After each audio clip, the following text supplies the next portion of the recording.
This was a no-brainer. We're representing a 6-year-old and a 9-year-old whose parents are no longer with us and who are now orphaned.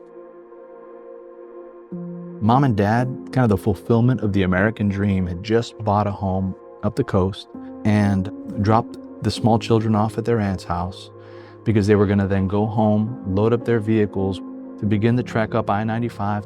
On their way up there, tragedy struck. Unfortunately for these kids, they never got picked up the next morning. We knew that something had to be done for them. From the get, we were being told by the defendants and their lawyers, there's no case. We're happy to try to walk you through this. We'll send you the dash cam footage. You'll see that all the dash cam footage shows is an unavoidable accident, along with a report of the truck driver's cell phone usage, which showed that he wasn't using his phone at the time. So it's not that he was distracted. And maybe like the first time that we saw the video, we had some concerns, but we knew that we were representing 2 children. You know, you couldn't just give up. So we watched the video again and again and again. And one of the things that we started to notice in the video was, if you look close enough, for a solid, what is almost a minute, you can see brake lights.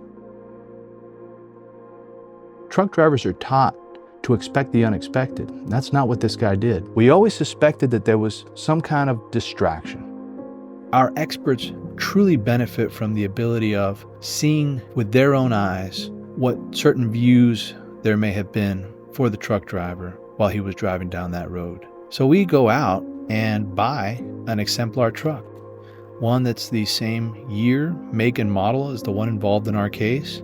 We invite our experts to inspect it and examine it, and touch it, and drive it. And all of this plays a critical role in our ability to prepare this case for trial.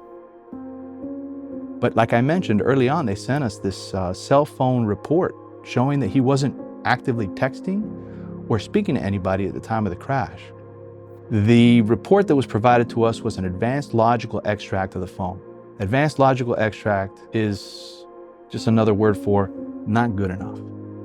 And what we had our guy do was a full file extraction. And that full file extraction explained that there was, in fact, data being downloaded to the phone. And as it turns out, from the moment the truck driver got into his truck on that evening at about 11:30 at night until 10 seconds after this crash, he was watching YouTube videos. His phone directly on his dashboard, playing within 2 feet of his nose.